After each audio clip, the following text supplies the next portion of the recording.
ओम अज्ञानतिमिरन्दस्य ज्ञानाञ्जनशलाकया चक्षुरुन्मिलितं येन तस्मै श्रीगुरवे नमः. Hare Krishna.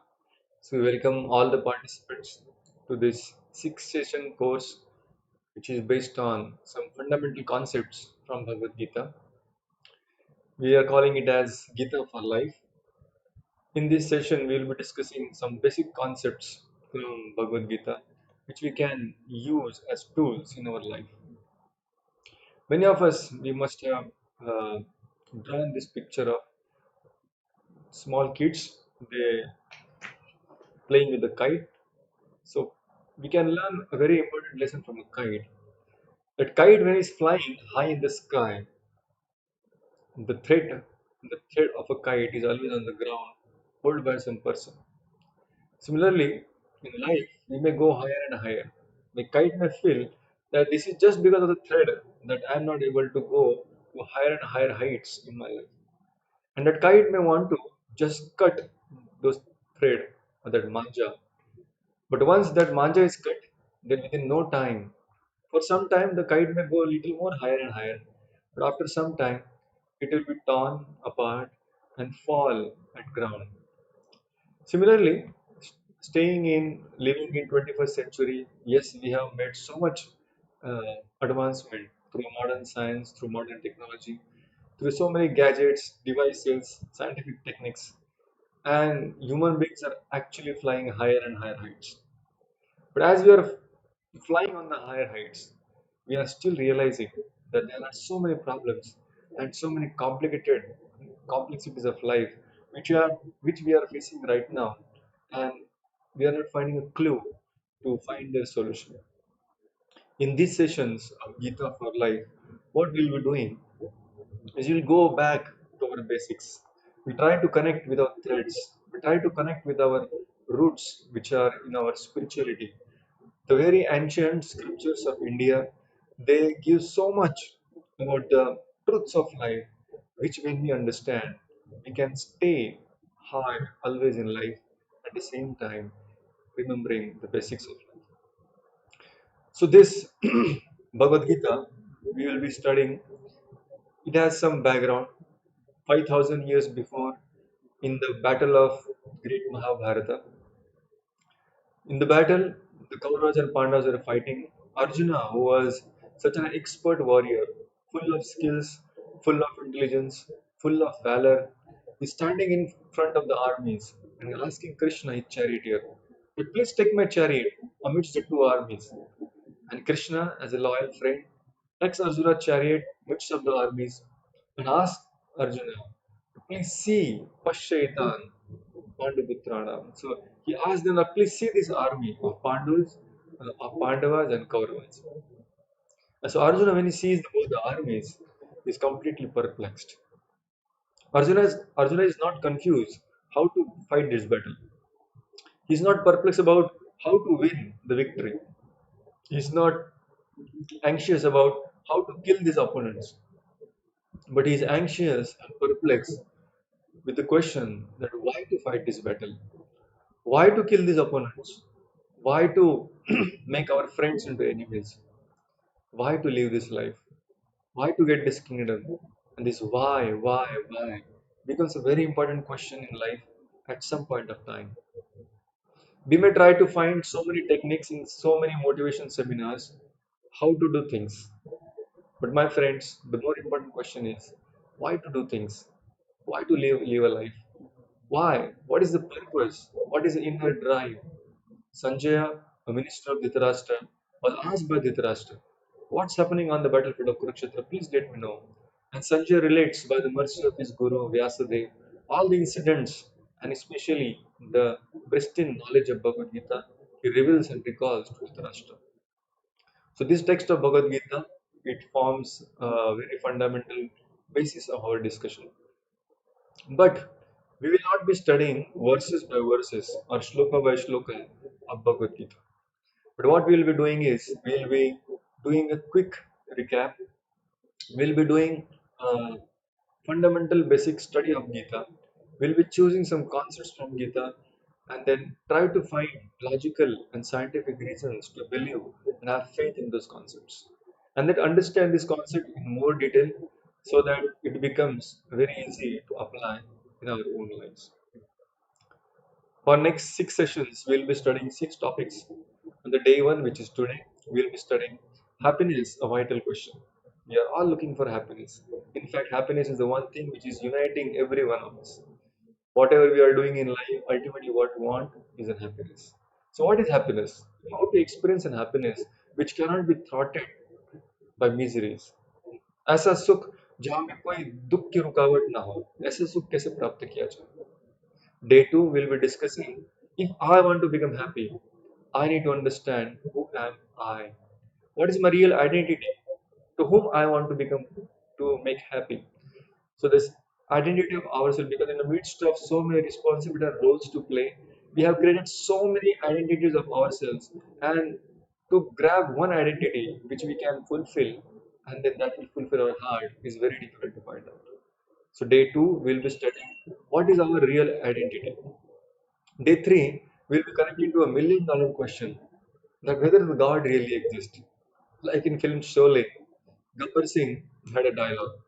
दूर गांव में जब बच्चा रोता है तब माँ कहती है बच्चा सो जा नहीं तो गब्बर सिंह आ जाएगा. अभी all of us know that there is nobody like Gabbar Singh who actually exists.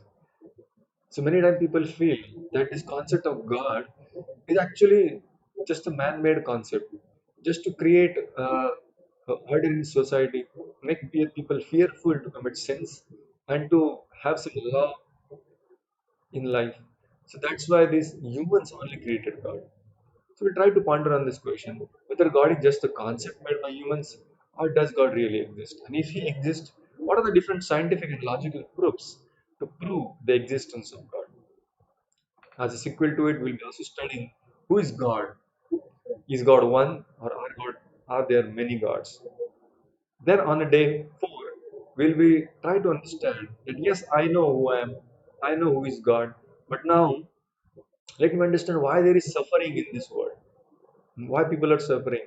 Small kids are dying in accidents, earthquakes, tsunamis. Why these things are happening?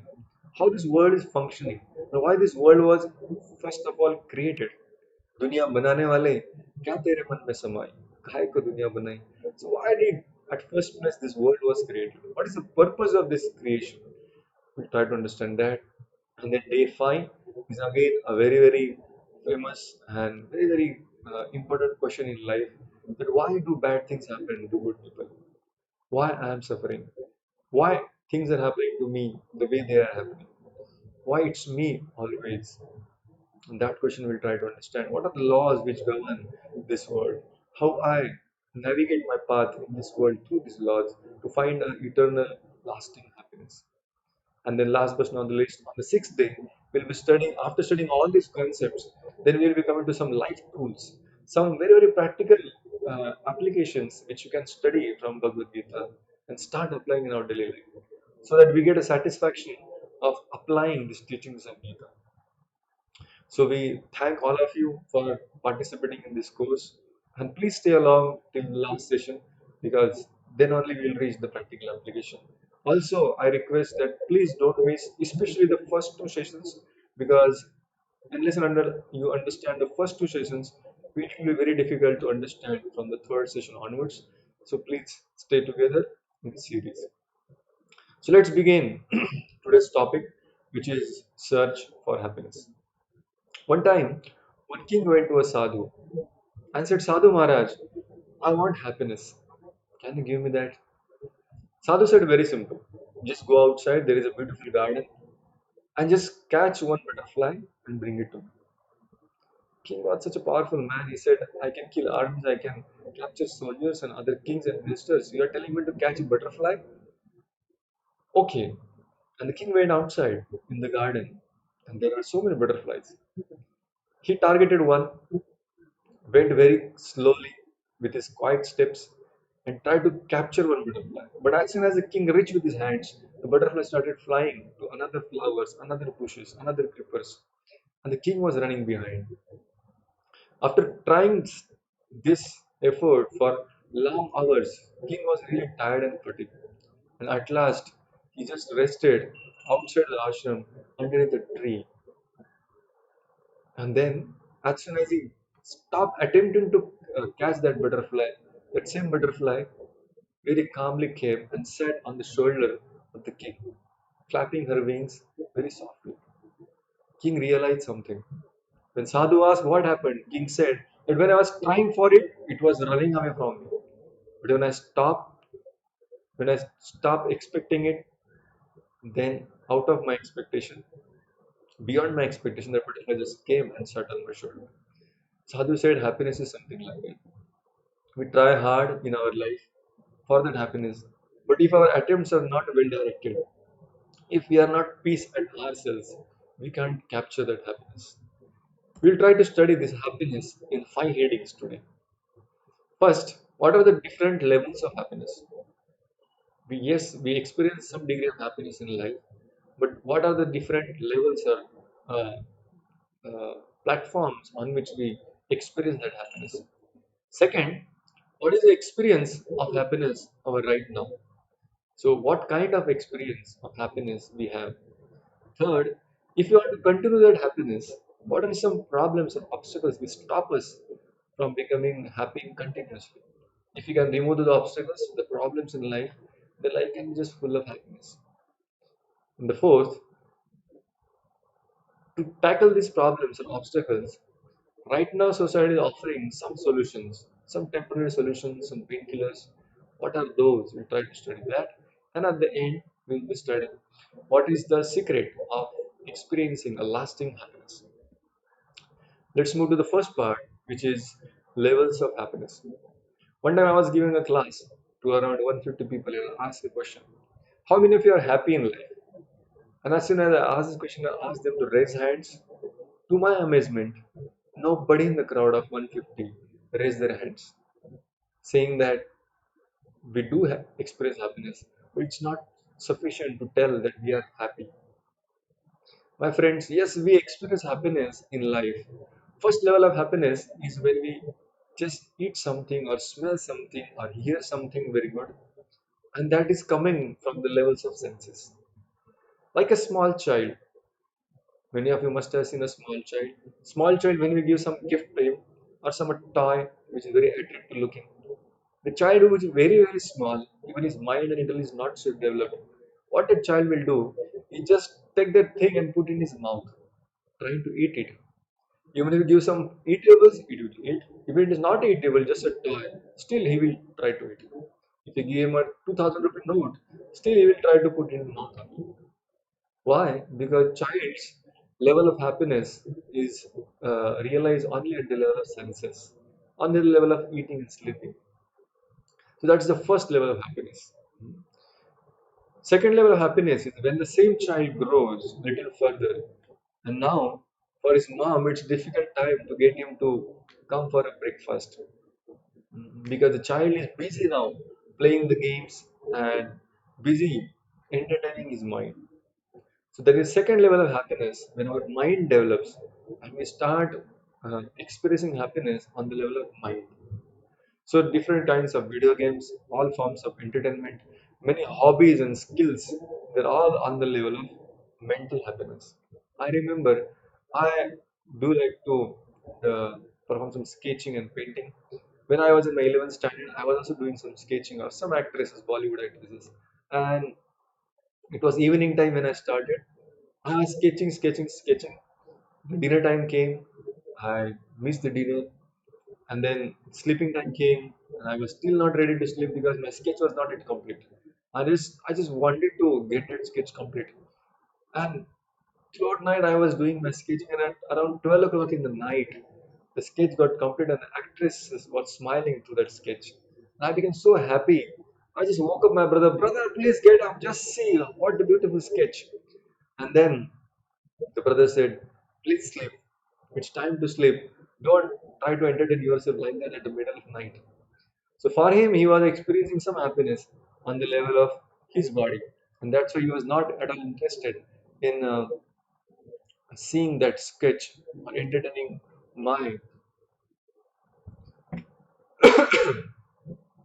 level of happiness, which is on the level of mind. So when we go to the level of mind, we actually rise above the level of senses and body.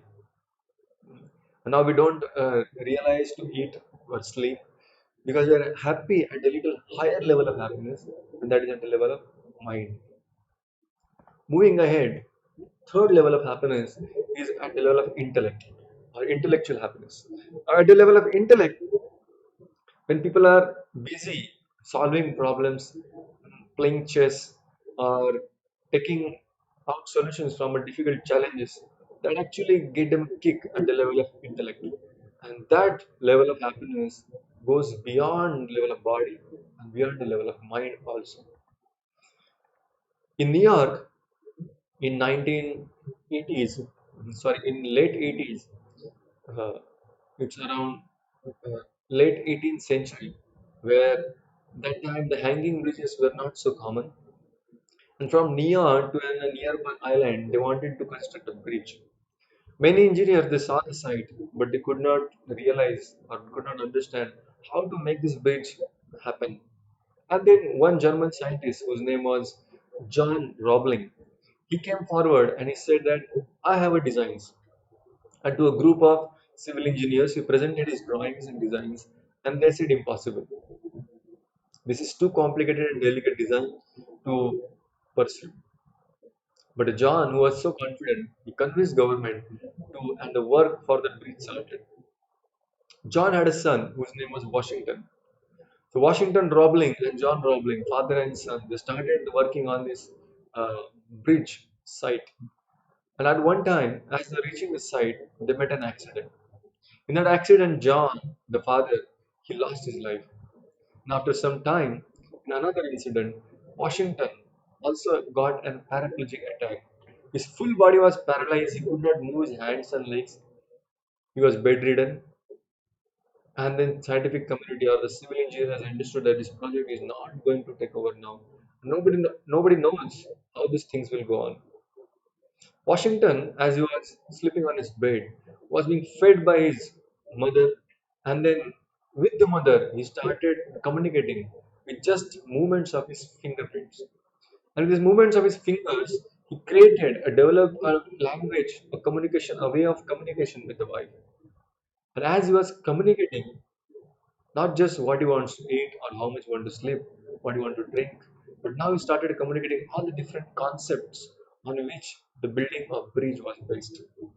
And then the team of scientists was called at home, and slowly, Washington was such an intellectual guy. He started communicating all the ideas to the team, and then team built this bridge. So this bridge of Brooklyn is such a famous and still stands erect for this story of Washington Roebling and John Roebling. So when persons are on the level of intellect, they actually cross beyond the level of body, even the body is not functioning, or even the level of mind. Their mind cannot stop their ideas. So that's a higher level of happiness which we get from the intellectual level. Fourth level of happiness is happiness at the level of ego. So when we are challenged, when our egos are addressed, then we are ready to do anything. Especially if you analyze mountain climbers or mountaineers, their job or their work of climbing a mountain is not so attractive, it's not so entertaining, it's not so intellectually appealing, and it's at all not comfortable for the body. But still, tolerating these bodily, mental, or intellectual difficulties, these mountaineers they actually cross the mountains and reach the peak to get what? Happiness. But what happiness? Happiness at the level of ego. That I could do it. Similarly, when we see that some people, when they are challenged that you can't do it, and when the ego is instilled, when the ego is hurt, when the person goes beyond his bodily capacity, beyond his mental prohibitions, beyond his intellectual capacity many times to achieve some things. Why? Because now he's acting on the level of ego. So first was the level of senses, another at the level of mind, then higher is the level of intelligence, and still higher is the level of ego. So these are levels of happiness. Let's try to understand the second topic. What is our current experience of happiness? Our current experience of happiness is first very, very temporary, or just like in Hindi, it is Kshana Bhangura, hmm, just like a bubble. It can burst at any time. Similarly, our happiness which we get, especially at the level of senses, it is so flickering, it is so temporary. I remember when I was a small child, I have a younger brother. When my father, while returning from office, used to bring us chocolates, and the famous chocolate was Cadbury. It used to have 10 square chocolates inside the packet. And then my father, just to divide it equally, 5 tablets used to give me and 5 chocolates for my brother. So my brother was younger, seeing the chocolates, got excited and immediately used to finish all the 5. But myself, I wanted to tease him, so I ate 3 and spared 2. And after some time, when he completely forgot that we had got chocolate, then I removed my 2 pieces of chocolate and started eating in front of him. Now, when I was eating in front of him, what happened? You think he became very, very angry and he started calling the father, Father, give me more. The father said, But I gave you 5 and I gave him also 5. Why are you fighting right now? Because right now I am happy and he's not happy. Of course, he also got 5 chocolates, but right now he is not experiencing the happiness of those chocolates, where chocolates are already inside his tongue. They are no more in touch with his tongue or his taste buds. But now I am tasting those on my taste bud those chocolates, and that's why I'm more happy than him. So this happiness at the level of senses is many times just for the time when the objects are in touch with the senses. As soon as the touch is lost, the happiness is lost, and then we start hankering for it. Second quality of this happiness is very, very illusory. Illusory meaning it may promise on the surface value something, but inside, if we see, it may actually trouble us. Or instead of giving happiness, may give us some misery. Just like there are 4 animals described in the scriptures which, when they're attracted or convinced by their senses to get some happiness, but when they act on the order and demands of their senses, they get trapped for their life. First example is moth. Moth, when they see fire, they feel that it's such a beautiful creation, and, and they just want to embrace that fire. And when the moths they fly towards the fire and they touch that fire flames, they just burn to die.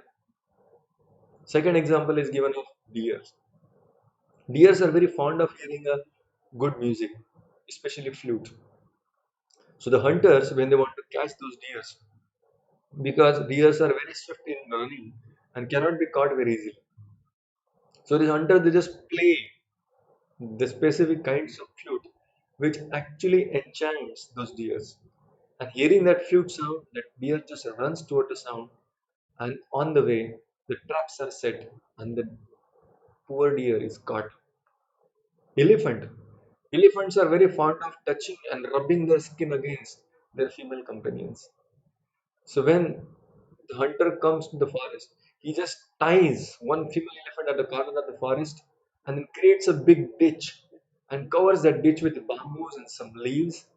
So when the elephants run towards this female elephant, uh, uh, expecting that rubbing sensation from the female elephant, so these elephants they just fall in these big ditches and are easily caught by the hunters. So very powerful animals, very swift runners, very great strength, but still they are succumb because of one sense being attracted to some sense object. And the last is fishes. When we put a bait to catch a fish, when the fishes see that bait, for him it looks like this is the most attractive object in my life. And once I eat that, then my life will be full of happiness. And then fish tries to eat that, and what happens? We know.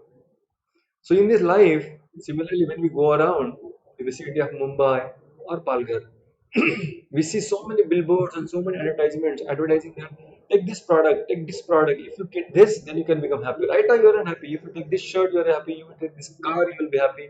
If you take this gadget, you will be happy. And if we land up purchasing everything, and at the end of the day, we feel that what happiness was promised, but actually, I'm not getting the same happiness. So, this happiness at these levels, physical levels, that are many times illusory. And the third experience of happiness is that the experience of happiness is exactly same as what animals also experience. Like uh, one time, all humans they came together, scientists, and they tried to understand how to make this world a peaceful place. And then they wanted to know that which is the species, if deleted from the planet, this planet can become little more mm, lighter because there is so much population explosion and humans being are increasing and our demands for the resources from the planet are they are increasing. So we need to cut down on some species so that rest of them can live happily. So so then the scientists they tried to study first the smallest insect called as bumblebee. And they studied that when bumblebee, if we can delete from the planet, what will happen? So they realized that if we remove bumblebees, then there will be no pollination because bumblebees they go from one flower to another flower, and that's how uh, pollination happens. So if there is no pollination, then the flowers will not turn into fruits, and if the flowers don't turn into fruits, then we don't have any seeds. And if there are no seeds, then that means there are no future plants, there are no future crops, there is no future vegetation. And if there is no vegetation, then on the earth, the animals which are herbivores, which eat grasses and shrubs, they will not survive, they will die. And when the herbivores die, carnivores which depend on herbivores, they will also die. And slowly, slowly, all other species will die. So they realize that we cannot remove this small bumblebee, otherwise all the species will suffer. Like that, they tried to study different smaller and smaller species, but they understood at the end there is only one species of life which, when removed from the earth, earth can become a more peaceful place. And to our surprise, that species is human beings. So many times, human beings, when they count themselves, they don't count themselves as animals. They count animals as separate and themselves as separate. But let's understand that what is common things between humans and animals. The experience of happiness, which right now we are seeking, is available to even animals. So there are four things Shastras tell that are common between humans and animals. Some simple guesses like sleeping, eating. Like when we eat, even a cow also eats. On a regular day, what does a cow eat? A dry grass or a green grass. On a Monday, grass. On Tuesday, grass. On Wednesday, grass. On a birthday, grass. But human beings, every day, they will not afford to eat only bopla sabji and chapati. Of course, they can survive, but they want many different varieties. Sometimes Maharashtrian, sometimes Punjabi, sometimes Italian, sometimes Chinese, South Indian, and whatnot. But ultimately, after the cow eats her grass, and human beings after eating their all different types of dishes, the ultimate satisfaction or the feeling of full stomach, or the feeling of feeding our stomach, it's same. It's exactly same in animals and in human beings. There is no difference. We may eat with different varieties and fancy restaurants and fancy recipes. A dog may just eat whatever we throw at him, but the ultimate experience is same. Another common thing between animals and humans is sleeping. If a gentleman is standing on a platform after a days of work, dressed in a very nice clean suit, tie, and a very branded shoes, if he's feeling sleepy because of tiredness, he may look around a platform and look for a place to sleep. He may see some space below the benches, but of course, that's not the appropriate place to sleep. But at the same time, if a dog walks around and he's also feeling sleepy, what he will do? He really happily he will just crawl under the bench and just sleep there. Human beings may have to return to their apartments to their well furnished bedrooms, to their Dunlop beds, and then with some fashionable pillows they can sleep. But after sleeping or after waking up, the feeling of the rest, the feeling of sleeping is same to the dog and same to humans. Of course, humans with their intelligence, they have sophisticated this act of sleeping. Hmm. How to sleep, and even more than how to sleep, hmm, how to get up. In current days, sleeping has also have become very tedious job, and people need so many tablets and sedatives to get sleep. And what to speak of waking up, it's beyond their control. And what different types of alarm clocks have been invented. There is one alarm clock that is in the form of a hen, and then when it rings, when there is a time for alarm, the 10 laser balls they just bump out of that alarm clock. And unless and until the person puts back all those balls inside the alarm clock will not shut down. So till that time he has to wait. Some alarm clock are there which pose a mathematical problem. And unless and until you solve that problem and get the right answer, it will not snooze or it will not shut off. Hmm. And there are some beds designed like in Germany. Those are very, very soft and pleasing beds, but people have difficulty getting up. So they have put inbuilt alarm systems. First level of alarm system is like some soft music is played so that person can get woke up. But then even after that he doesn't respond. Then there is some little vibrations in the bed which can give him some sense of awakening. If that doesn't work, then there is some drizzles which will shower little small droplets on his face so that he can wake up. Then the bed will start shaking to get him out of the bed. But even if to that he doesn't respond, then the bed has a last ejection mode where the person will be thrown out of the bed. So to just enumerate few of these technologies, but just for sleeping, we are applying so much of our brain and taxing our brain. But ultimately, this act of sleeping is same as what the animals do. Then animals also have their families, and we also have families. We have our loved ones, dear ones, friends, and then animals also do have. They also have their families. They care for their families. They increase their population. So this is also same. And then the fourth thing is defense, to protecting ourselves. We all are fearful. Animals are fearful. Human beings are also fearful. One time, one expert person came to our farm, and he was guiding us about how to take care of cows. And I was asking him, sir, I have one doubt. That these cows, I have seen that they are always ruminating. They are always chewing on something. So I don't see them sleeping. So what time they sleep? Then he said, cows don't sleep like you people sleep. Cows just sleep for some 5 minutes, 10 minutes, 15 minutes, that's all. And with that intermittent sleeping, they recover for their rest. I said, why? They said, because they are so fearful.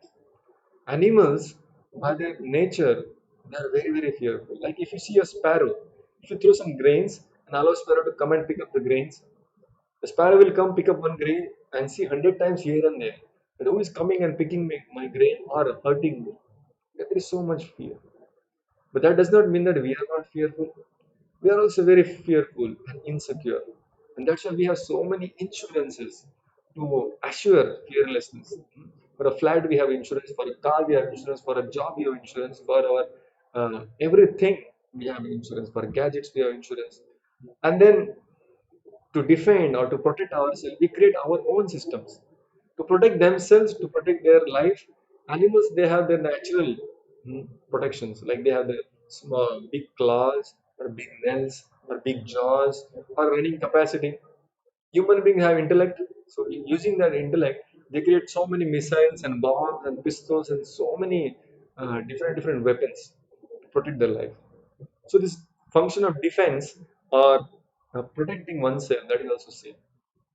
So the shloka from Mahabharata summarizes whole thing and says that there are few things which are common between humans and animals. Ahara nidra bhayamaitunam cha samanyam etat pashubi narana. So in pashu and nara, in human beings and animals, four things are common. Ahara, that is eating. Nidra, that is sleeping. Bhaya, that is defensive, and then Maithuna, or enjoyment. So these four things are very, very common between humans and animals. So if the experience of happiness in this world is first temporary, as we saw. Second is illusory, is cheating. And third, it is same as animal species, sleeping, eating, enjoying, and defense. And so the acronym for that four common things is SEED.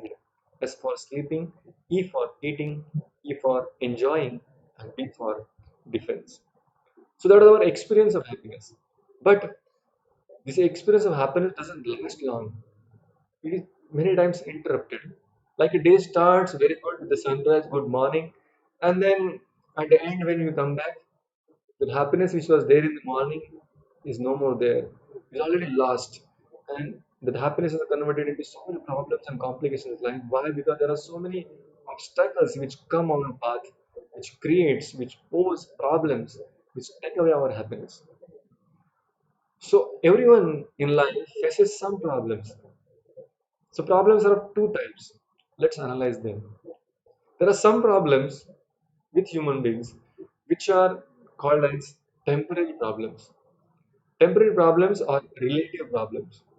These are such problems which are not experienced by everyone. Some people have it, some people don't have it. Just like poverty.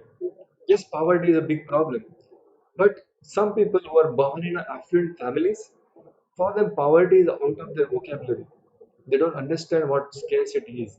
They don't understand what poverty is because they're born with a silver spoon in their mouth. For some people, unemployment is a problem, but for some, to find employment is not a question only because they are born in such an affluent families. For some, family issues is a problem. For some, families don't exist. So like that, there are many problems in life, but many problems are relative. That means they are applicable to some, but not applicable to some. We are not going to discuss about them, but because we are discussing universal principles and truths, let's try to focus on problems which are absolutely real and absolutely compulsory. So these problems are called as permanent problems or sure problems. Now these problems have three characteristics. Very important. These problems are common to all. Everybody experiences them. Everybody has those miseries. Second, no one wants it. Nobody in the world wants this problem to face. And third, nobody has capacity to avoid them or find a solution on them. So having these three characteristics, we have some problems in life which are common to all. You experience, I experience, everybody in the world experience. Mukesh Ambani experiences, a pauper in the street also experiences, a prime minister also experiences, and a dull guy on the street he also experiences. Humans also experience, animals also experience, intelligent experience, the fool also experience. So these are common to all. Nobody wants it, but still nobody can avoid it. You have to just face it. Some cases for these problems can be death. Yes, death is a such a problem that nobody wants it, but still it comes. So now pandemic is going on, corona. Nobody wants it, but still somehow or other everybody is getting it. Nobody trying to avoid it as it is spreading. So four problems which are imposed on human beings, especially we understand them. That's why human beings. So four problems are birth, old age, disease, and death. So let's understand first birth. So I'm calling birth as a problem, but do really birth is a problem? Because whenever we go to the birthday party, we wish people that happy birthday. So birth is supposed to be a happy event, no? But still, if we analyze objectively, like anybody remember our birthday, we may remember the birth date. But if we actually remember the birth day, the day when we are born, then we can realize that birth is not a very joyful moment. Every child who is born crying, intensely crying. And if the child doesn't cry, the doctors make him cry. And when he cries, then the doctors say that good news. The baby is okay, normal, breathing. So children when they stay for 9 months in the womb of mother, especially last few months, The space is so small, so crumpling, and the whole fetus is just folded in that small space just to accommodate himself. And there are so many problems happening inside the womb. There are germs, there is just a fluid around everywhere. When the mother eats some spicy food, there is some burning to the child. The child cannot communicate to the mother. He's just praying, he's just crying, just suffering and tolerating those miseries. If he tries to move here and there out of his pain, the doctors may say that, oh, the child is moving, and it's a good news. But then the child does not able to communicate what's happening to him. And then the process of birth, when the same small sac will start contracting more and more, and the child has to just be propelled out. It is such a painful thing. The bones in the skull of a child they actually overlap each other to get to that small passage and come to this world. Many children they are not able to stand that pain, and there are so many stillbirths happening. In child which are born dead, they were live inside the womb, but the process of birth is such painful that they could not stand it. Apart from child, if you ask a mother whether is it a joyful moment, yes, it's a joyful moment because she got a child, a baby, but they experience tremendous pain.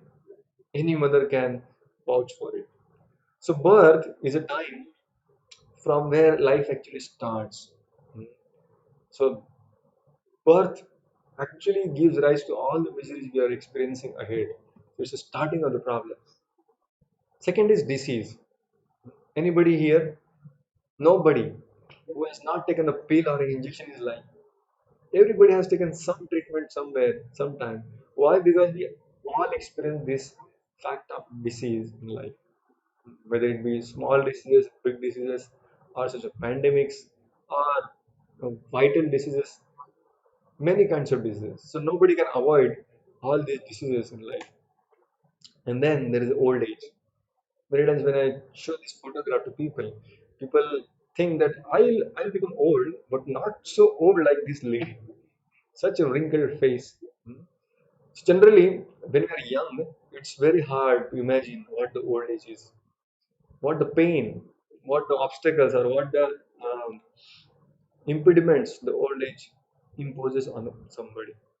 One time, when I was practicing my medical field, I was taking rounds in Jeju hospital, and one patient who was from a Muslim community, Chachajan, he was just on his bed trying to do something with his legs.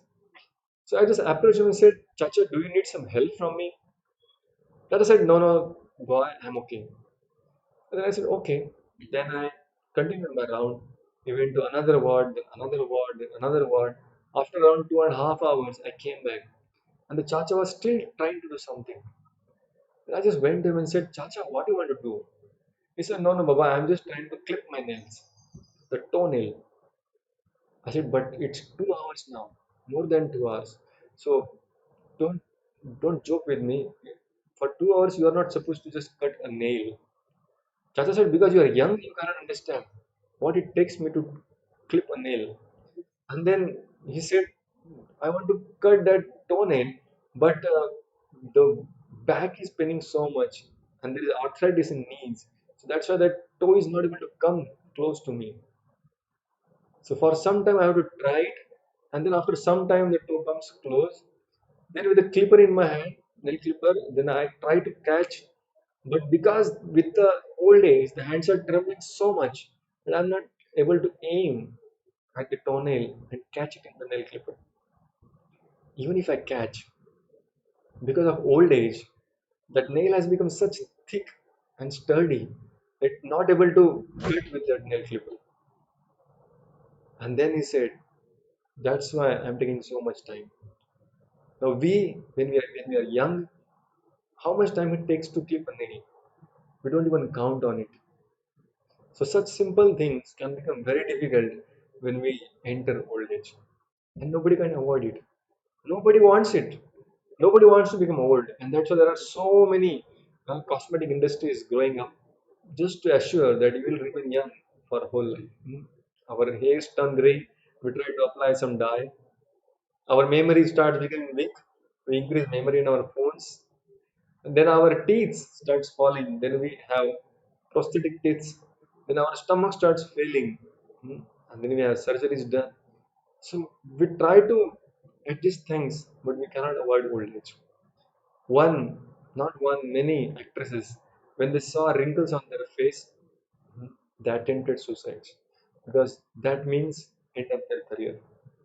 So one time, an old lady was walking, and a young lady came and asked, "Oh, old lady, what are you searching for on the ground?" Because the lady was all hunchbacked and then walking. So the young lady, proud of her young age, she asked sarcastically that old lady, "What are you looking for? What are you searching for? Have you lost something?" And the old lady, very wisdomly, she said that I am searching for youth which I have lost. So right now you are having this youth, so you are standing erect, but soon you will also lose your youth, and you will also be forced to hunch back like me, and then search for your lost youth. And then final blow is a death. Once when I showed this slide, who is that person who is sleeping on the top? Yes, Dhirubhai Ambani and his two illustrious sons. They are carrying him where to be cremated. So death cannot spare anyone. One time I asked, uh, when I showed this slide, one person said that, Prabhuji, actually we don't fear death. Because why to fear death? What is so big problem about death? I said, I see that you have some very nice pain in your pocket. If you go home and realize that you lost that pain somewhere in the class, will you feel some pain? He said, of course I will feel some pain for losing the pain because it is gifted by somebody to me.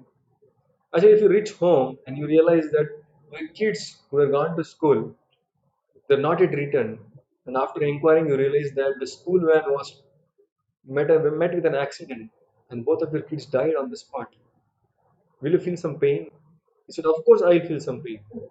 And I said, when you realize that your wife, who has gone to rescue the children, she also met an accident, hit by a bus, she also lost her life. Will you feel some pain? He said, of course, I will feel some pain.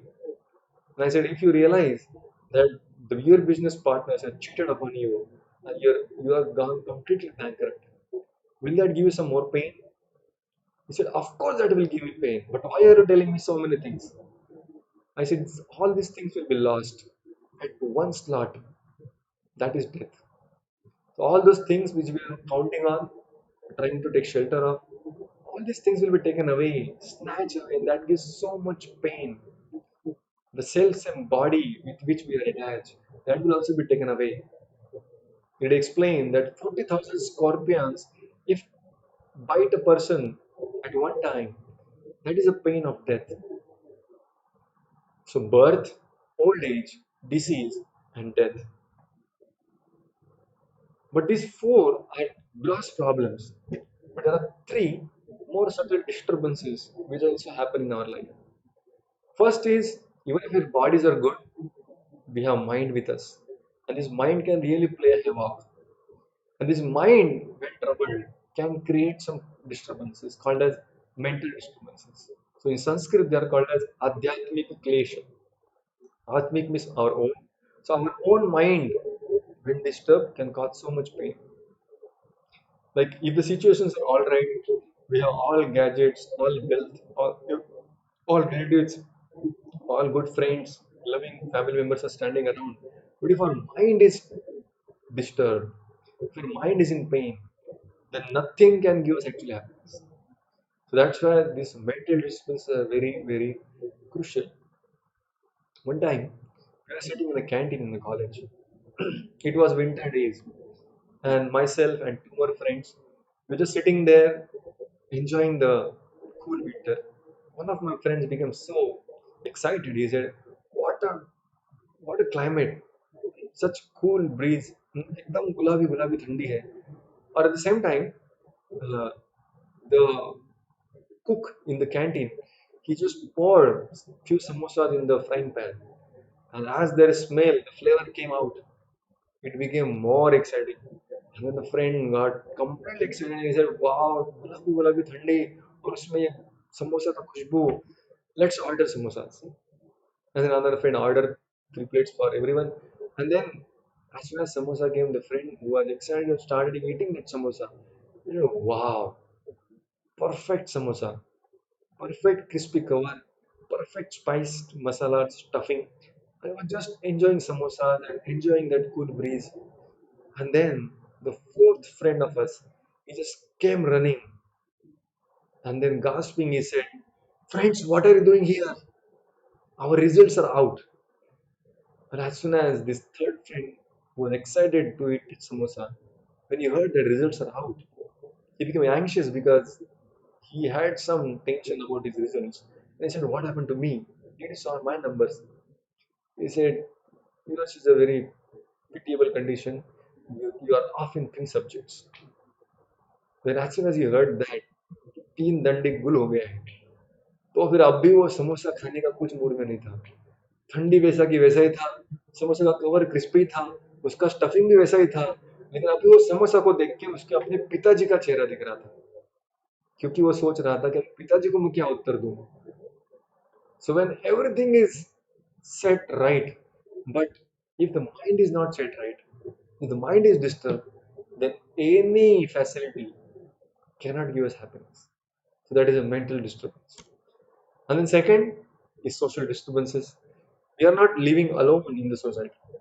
There are many beings which are living along with us, and there are many other living beings which are living along with us. And when they start giving us some trouble, that is called as Adi Bhautik Klesh. That is also not under control. Even a small mosquito, if comes and starts biting you, and then for 7 days we are in a hospital for malaria and dengue. So, starting from the small mosquito till the biggest terrorists, anybody can pose anytime some problems in our life. And seven, the last one is Adi Daivika Klesh or natural disturbances which are happening because of the higher mm, natural uh, disturbances. So, like tsunamis, earthquakes, then drought, floods. These are also not in our control, and we just face them. So, just to summarize, the third topic, obstacles in our happiness. There are seven obstacles in total. So, they are acronymed as a bad body. Anybody who has this body, hmm, it is you will face these seven problems. Bad body. Body stands for B for birth, O for old age, D for disease, and Y for Yamraj. And bad stands for B for Adi Bhautika or social disturbances, Adhyatmika, which is mental disturbances, and Adi Daivika or natural disasters, natural disturbances. So these are obstacles in our happiness. So now we are searching for happiness. Our topic for today is searching for happiness, but we are faced with so many problems which nobody wants, they're common to all, but still nobody can avoid it. So are there some solutions posed? Because whatever problems we discuss, they are not like unheard of. We have been seeing them, hearing them, experiencing them since our childhood. Everybody is discussing about them, everybody trying to find solution on them. So it's not that I am only first person to give some solutions. But there are some solutions which are offered by society. So these are three kinds of solutions. These are acronym as SMS. S stands for sense enjoyment with science. Second is some mental adjustments, some mental speculations, some thought process change. And S is last superficial religion. Let's try to understand this because these are the painkillers. Hmm. Like if we have a boil in our hand and the boil is paining, if the child goes to the mother, what the mother will do? Mother will just apply some warm air, hmm, will apply some creams and oils so it feels cool and it will take some pain out for some time, but that will not cure the disease. The person has to go to the doctor. What the doctor will do? Doctor will give some medicines to purify his blood. And when the blood is purified, then that boil will completely vanish. So similarly, society today, to find solutions to these problems, they're trying to apply some painkillers. So first painkiller is just neglect problems. Just don't focus on them. Just try to be positive. Don't focus on negative. Problems are there, but we need not see them. Just enjoy life. Just do it. Live life king size. So these are all slogans. We just promote that. Please just enjoy. Eat, sleep, drink, and get married. So that's all. So there is one bird called as ostrich. मराठीमध्ये त्याला शहामृग असं म्हणतात. So this bird is actually a very big bird and powerful bird. But when some predator or some animal attacks her, what she does is she just digs a hole in the ground and buries his head in the ground, thinking that just see there is a predator not going to be seen. There is no problem. Just enjoy. Life is cool. There are no problems. But just by thinking like that, this problem is going to solve? No. The society today is also following the same ostrich mentality, trying to avoid seeing these problems. But not seeing these problems will not stop these problems. Mhm. Sometimes science they try to just cover up these problems with some stopgap solutions. Just like there are many examples, technology which comes forward to solve some problems actually land up in creating more problems. Just like there is a heat and people feel so much hot, so they created ACs, air conditioners. So air conditioner made our houses cool, but the gases which they emit, they actually made the planet warm. So we started for finding a solution to the hot air, but we ended up destroying the ozone layer and making the planet more hot. So like that, there are plenty of examples. We came up with industrial civilization. Why? Because that will give so much employment. But we see today when there is a transports are stopped, when the petrol is uh, prices high, they start rising. So then many industries just close. And then we invented computers and IT technology that taking away again people's problems. So we started with one problem in mind, but we ended up with increasing that problem multiple times. We start previous people they used to travel through bullock carts, and with that bullock cart, they used to take 2 3 days to travel to from one place to another place. Like my father, his marriage happened with bullock carts only. He recollects still. But right now we have so many other roadways and highways and railways and airways and whatnot. But if you analyze, we all invented these different modes of transport so that we can save time. But if you analyze, people who were ancient, like our Dada, Pradada, they had more time at their disposal than we, the generation today, has. We started with intention to save time, but we ended up with no time. So people in previous ages they used to have very relaxing leisure time at the evening. They used to read Mahabharata, Ramayana, and talk to people, have relationships. But now, even as spouses, husband and wife, they don't get time to talk to each other. What to speak of taking care of kids, and what to speak of having joint families. So technology or science, yes, it is important. Yes, it is offering solution. But these solutions are not going to solve these seven problems, at least permanently. Second, painkiller is M. M for mental tricks.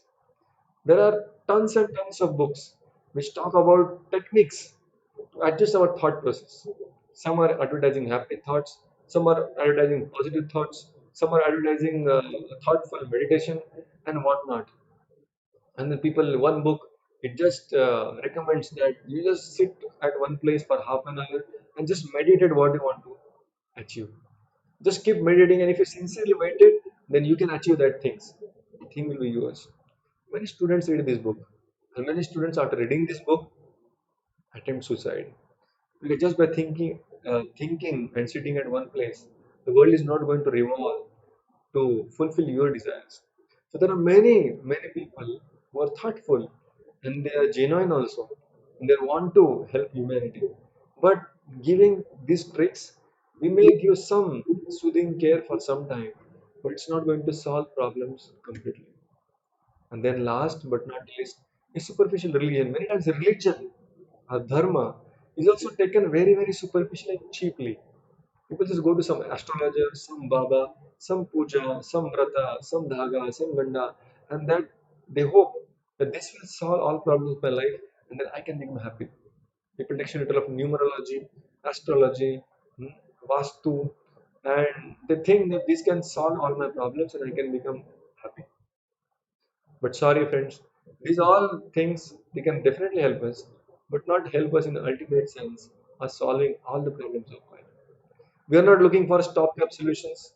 We are not looking for painkillers. Because painkillers are good because they give us some relief. But if we just keep taking painkillers which are short term, and we don't prescribe to our actual treatment, then the disease is going to just worsen. In just a matter of time, the society will totally collapse. To find solutions, mhm,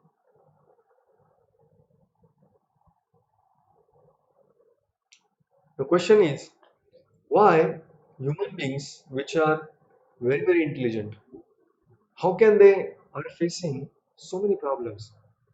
And if we compare ourselves with animals, more than animals, human beings are facing problems. And these problems are of varieties like depression, heartbreaks, uh, suicidal tendencies, artificial scarcity, then trying to kill mass human beings, or poverty. So these problems, which are high blood pressure, heart attacks, these are only common in human beings. You don't hear that a monkey, because she monkey left him, his heart is broken and he committed suicide. So there are no incidences like that.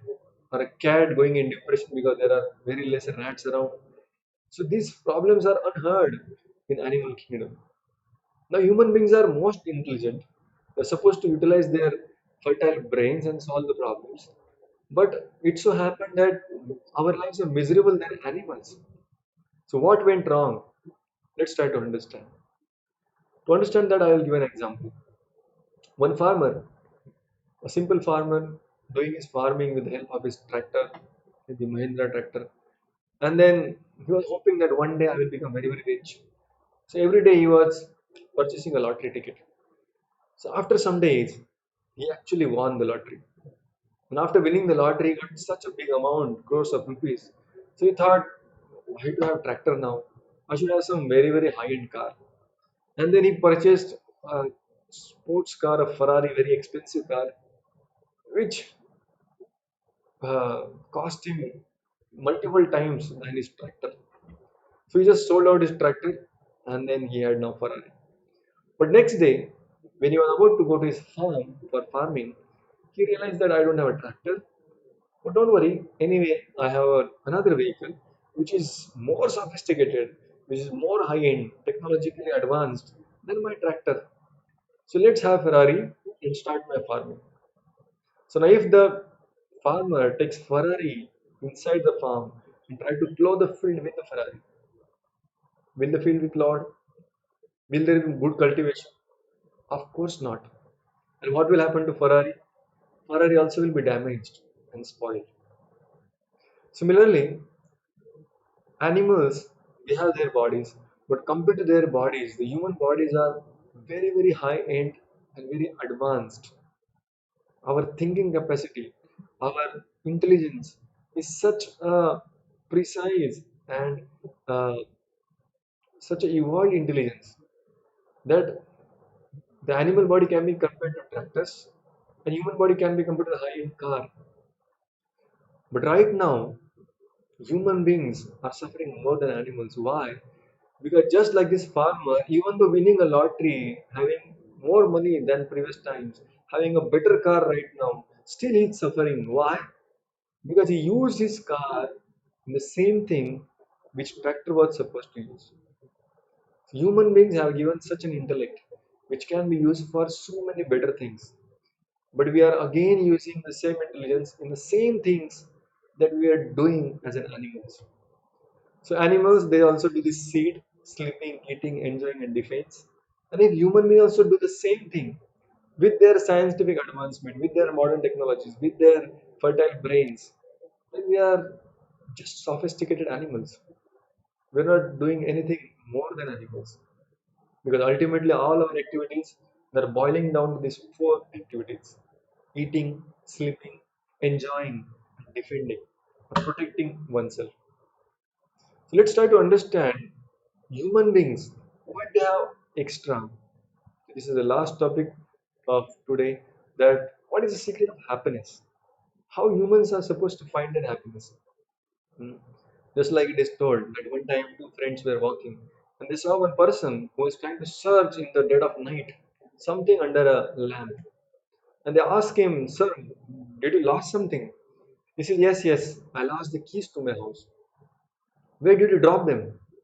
He said, "Actually, I lost them 2 kilometers before." Then they said, "But why are you searching here?" He said, "Because there is a light here, there is no light there, it's all dark there. That's why I'm searching here." So how long? How long this person should search there so that he can get the keys? Even if he searches till he dies, he's not going to find out. Because that's not where he lost his keys. So similarly, human beings, they have lost their intelligence somewhere else. If they try to find out happiness without using that intelligence, then they will not find that happiness. Let's try to understand why humans are given such an high intelligence and what is the specialty of this human intellect. So there are four things: A, B, C, D.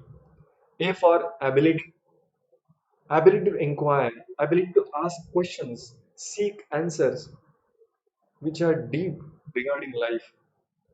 B is to find bliss, which is beyond just sleeping, eating, and enjoying. The bliss or happiness which is beyond just mind, senses, intellect, and ego. That happiness which will go deeper than ego. And C is choice. We are not like animals acting on instincts, not just stimulus and response. But there is a stimulus and then there is a response. But it's not reaction, but it's a thoughtful response. And D is to determination to follow all these three. The first thing for intelligence of human beings is to start inquiring, ability to ask questions, ability to question this world, ability to question ourselves, ability to ask questions regarding the life in general. Who am I? From where I came? Why I'm living here? What is the purpose of my life? Why this world was created? Who is God? Does I have a relationship with Him? If there is a relationship, how to revive that relationship? So all these questions, actually, any small boy when he grows, he asks these questions to himself, and when encouraged, he can ask to his parents and elders. But very less often they get answers to these questions. But as we grow older, we stop asking those questions. But let's become child again and start asking these questions again, because these are very, very fundamental questions which will take us to the truth, take us to the eternal happiness. So one who asks quality questions lives a quality life. So previous times in Gurukuls, students were not judged based on how good they answer their questions, but they are judged on how good questions they themselves pose to the teachers. So students who ask good questions, they are considered very intelligent students. But in current scenario, if students start asking questions, then teachers will just shut up them and say that, "Do you know more than me? Are you more intelligent than Einstein?" So their questioning ability are just aborted. So we need to again revive that ability to start question. But seek and we shall find. Unless and until there is a need, there will not be any invention, there will not be knowledge. So one who asks a quality questions, they will live a quality life because they will find quality answers. Second is B, that stands for bliss. We are also looking for happiness. Animals are also looking for happiness. But animals, they look for happiness only in the four things: eating, sleeping, mating, defending. But human beings, they are not just happy with that. They may do those things, but at one point they start asking question that does their happiness exist which is deeper than that? We all know the story of Gautam Buddha. Small Gautam, when told by astrologer to his father that this boy will become either a great king or emperor or a great thoughtful person who will share knowledge with the world and renunciate. So father got scared, and so since his childhood, he protected him from all the miseries, all the pains, all the real problems of this world, and just kept him inside the kingdom. One time, Gautam, when he was small, he was taken out by his servant friend in a chariot to go around the village. As Gautam was going around the village, he saw some old boy, some old man, and then he asked, "Who is this man? Why he looks so old? Why he looks so shriveled? Why he looks so weak? I have never seen such people. Who are they?" He said, "He is an old man, and everybody grows old." Gautam asked, "Can we stop that?" He said, "No, everybody has to grow old." Then they went ahead. Then they saw so many people suffering leprosy and different diseases. Gautama asked, "What is this? Why these people are suffering and in pain?" He said, "This is because they are having these so many types of diseases." Gautama said, "Can we stop it? Can we cure them?" He said, "Some we can cure, but some diseases will always be there. And that's how people suffer." As Gautama was going in his kingdom, he saw the reality of life with the innocence of a child. That's what is expected when we go through this course. With the innocence of a child, we need to question our life. We need to question our existence. We need to realistically understand what is my situation. And then, with a quiet mind, when we start contemplating, then we'll start hearing the answers. But unless and until we start asking the questions, we'll not hear the answers. So that is bliss, or seeking for happiness which is beyond the superficial facade of this world. And third is C, that is choice. So choice, like humans, they have choice. Animals, they don't have choice. When you show bread to a dog, dog will come running. If dog comes and you beat with him stick, the dog will run away. Next time, if you show him again bread, again dog will come. But same thing will not happen to humans. If we show them bread, they will come. But if we show them stick, they will go. But next time if you show them the bread, they will think. They will think and then they will act. But animals, they just act on their instincts. They just react. They don't respond. So response and reaction is two different things. Animals are supposed to react. Humans are not supposed to react. Humans are supposed to respond. They have to have that intellectual interface between the stimulus and reaction. When that intellectual interface analyzes the problem and gives a long-term response, that is a responsibility, the ability to respond to the situation in life. So human beings are not supposed to just act on the level of their instincts or their desires or their mind, but think deep, go deep. And last is D, that is determination to pursue whatever question, whatever answer they have got, to pursue that knowledge in life and go ahead. So, to summarize what we saw today is we saw we are discussing about searching for happiness. First, we saw levels of happiness, that is on the level of senses, then on the level of mind, intelligence, and ego. On all these levels, the experience is actually very temporary, sometimes illusory, kind of cheating, and then it is same as animal. There is no big difference. Third thing we saw, in our happiness there are so many obstacles. There are relative problems, there are permanent problems. We need to solve permanent problems to get permanent happiness. So what are the permanent problems? Seven we saw: bad body, adibautic, adhyatmic, adidaivic klesha, birth, old age, disease, and yamaraj. And then we saw society has to offer some painkillers or some temporary solutions to these problems, and they can be acronym as SMS. First S stands for speculations or sense enjoyment with scientific advancement. Second M is mental tricks or just doing some thoughtful adjustments, some positive thinking, some self-help books, but they are not going to permanently solve the problems.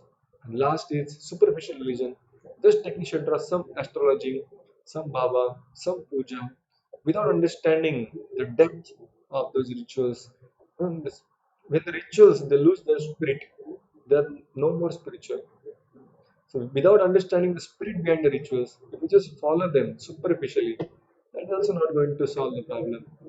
So we ask the questions: then how these humans are supposed to tackle these problems? and look for the permanent happiness. Human beings, they are gifted with such a powerful intellect, which has four special abilities. A is ability to question or inquire. B is to find bliss or look for a happiness which is not just on the level of body, mind, or ego, but go beyond just sleeping, eating, and mating. And then C is to have a choice to respond to the situation and not just keep reacting to the day-to-day challenges and questions, but go deep and respond to life as a whole. And D is a determination to stick to these ideas, to stick to these values, to stick to this truth, to stick to this jigyasa, this curiosity, and ask valuable questions. So when humans will start asking questions, then only they will find answers. Unless and until we understand that the first duty of human being is athato brahma jigyasa. So unless and there is a jigyasa, then we are not qualified as humans. So let's start asking these questions. Some vital questions are: who am I? Why I'm here? What is birth? What is death? So we stop here for the day. We welcome you to the next session tomorrow, and that is to understand our real self. Because if I want to become happy, I need to understand first who I stands for. Who am I? What is my real identity? What is my real platform of happiness? So thank you all very much for your patient hearing and taking participation in this course. Looking forward for your association in the next sessions. Thank you very much. Hare Krishna.